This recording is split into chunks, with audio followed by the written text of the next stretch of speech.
Swastiastu. Perkenalkan, kami dari kelompok 2 materi 10. Di sini kami akan mempresentasikan tentang perkembangan dalam kelompok sosial. Sebelum memulai presentasi, izinkan saya memperkenalkan anggota kelompok saya. Perkenalkan, nama saya Komando Dewa Saputra dengan NIM 2311 dan Putu Ayudian Minta Dewi dengan NIM 2311 031219, Kadek Elsi Indria Stuti dengan NIM 2311 031233, dan Kadek Widaningsih dengan NIM 2311 031226. Adapun pembahasan materi yang akan kami bahas, yang pertama ada pengertian perkembangan dalam kelompok sosial, kemudian yang kedua ada fungsi perkembangan dalam kelompok sosial, yang ketiga ada jenis-jenis perkembangan dalam kelompok sosial, yang keempat ada tahapan perkembangan dalam kelompok sosial, kemudian yang terakhir ada contoh perkembangan dalam kelompok sosial. Baik, di sini saya akan menjelaskan materi yang pertama, yaitu pengertian perkembangan dalam kelompok sosial. Kelompok sosial adalah kumpulan individu yang saling berinteraksi secara sosial dan memiliki kesamaan tujuan atau kelompok kepentingan tertentu. Kelompok sosial dapat terbentuk dalam berbagai lingkungan seperti keluarga, sekolah, lingkungan kerja, atau masyarakat. Kelompok sosial juga dapat memiliki karakteristik yang berbeda tergantung pada tujuan atau kepentingan dari kelompok tersebut. Perkembangan dalam kelompok sosial merujuk pada serangkaian perubahan dan evolusi yang terjadi dalam sebuah kelompok yang terdiri dari individu yang berinteraksi satu sama lain dalam konteks sosial tertentu. Perkembangan ini dapat mencangkup berbagai aspek seperti perubahan dalam struktur kelompok, norma sosial, nilai-nilai, komunikasi, tujuan, dan banyak hal lainnya. Perkembangan dalam kelompok sosial dapat bersifat positif atau negatif, tergantung pada faktor-faktor tertentu seperti perubahan lingkungan, dinamika internal kelompok, atau perubahan dalam nilai-nilai sosial yang lebih luas. Studi tentang perkembangan dalam kelompok sosial membantu kita memahami bagaimana dan mengapa kelompok sosial ini berubah seiring waktu, serta dampaknya pada individu dan masyarakat. Hal ini juga berkaitan dengan disiplin ilmu seperti sosiologi dan psikologi sosial. Baik, untuk materi selanjutnya akan dijelaskan oleh rekan anggota saya. Baik, jadi di sini saya akan melanjutkan materi tentang fungsi dalam perkembangan kelompok sosial. Fungsinya ada 9, yaitu yang pertama dukungan sosial, memberikan dukungan emosional, sosial, dan psikologis kepada anggotanya dalam menghadapi tantangan dan stres. Yang kedua yaitu identitas dan keanggotaan, membantu individu dalam mengidentifikasi diri mereka sendiri dan merasa masuk dalam suatu komunitas. Yang ketiga yaitu pembelajaran, individu belajar tentang norma, nilai-nilai, dan keterampilan yang diperlukan dalam masyarakat. Yang keempat yaitu pengaturan sosial, menetapkan norma sosial yang mengatur perilaku individu. Yang kelima yaitu keamanan, perlindungan dan keamanan bagi anggotanya terutama dalam situasi berisiko. Yang keenam yaitu koordinasi dan kolaborasi, memfasilitasi kerjasama antar anggotanya dalam mencapai tujuan bersama. Yang ketujuh yaitu pengaruh sosial, pengaruh dalam membentuk pandangan perilaku anggotanya. Yang kedelapan hiburan dan rekreasi, menyediakan hiburan dan rekreasi bagi para anggotanya.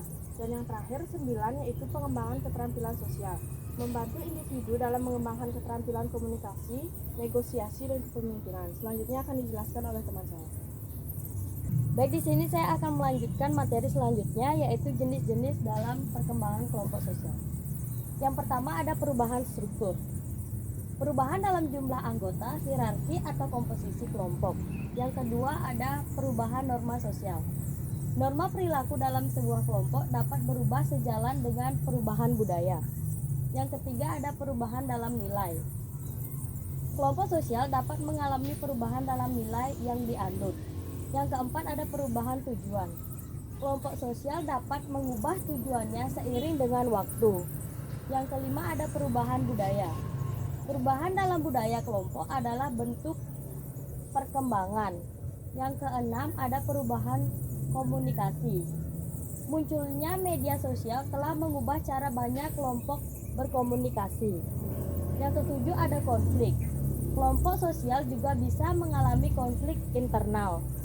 Yang kedelapan ada perubahan identitas.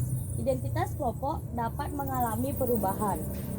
Yang kesembilan atau yang terakhir, ada setiap jenis perkembangan ini dapat memiliki dampak signifikan. Baik, materi selanjutnya akan dijelaskan oleh rekan saya.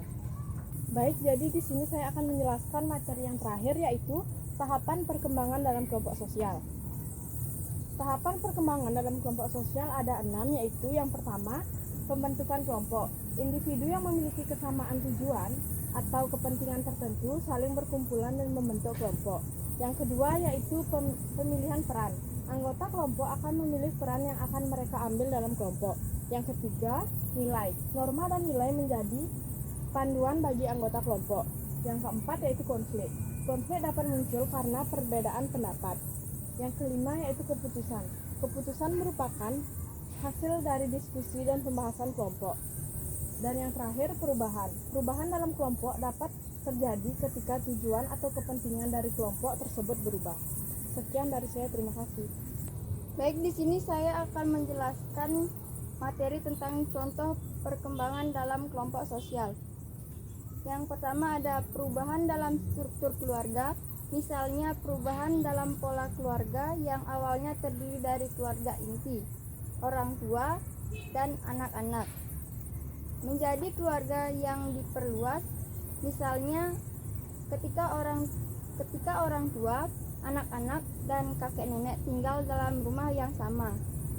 Ini mencerminkan perubahan dalam dinamika keluarga. Yang kedua, perubahan dalam organisasi non-profit. Organisasi non-profit dapat mengalami pertumbuhan dan perubahan dalam misi mereka seiring waktu. Misalnya, organisasi yang awalnya berfokus dalam masalah pendidikan mungkin berkembang untuk mencakup masalah kesehatan atau lingkungan. Yang ketiga, ada perubahan dalam kelompok teman sebaya. Ketika kelompok teman sebaya Anda tumbuh dan mengalami perubahan dalam minat, nilai, atau hobi mereka, ini dapat mempengaruhi hubungan dalam kelompok tersebut, cara Anda berinteraksi.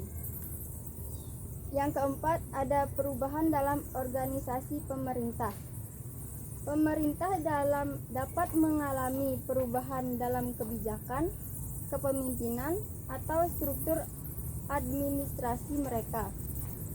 Hal ini dapat mengaruhi layanan yang mereka sediakan dan hubungan antar pemerintah dan masyarakat. Yang kelima, ada perubahan dalam kelompok agama. Kelompok agama dapat mengalami perubahan dalam keyakinan, praktik, atau struktur hierarki mereka. Ini juga dapat memengaruhi pengikut dan hubungan mereka dengan kelompok tersebut. Selanjutnya materi akan dijelaskan oleh teman saya. Baik, sekian presentasi dari kami. Apabila ada kesalahan kata yang disengaja maupun tidak disengaja, kami mohon maaf. Kami tutup untuk para mesanti. Santi.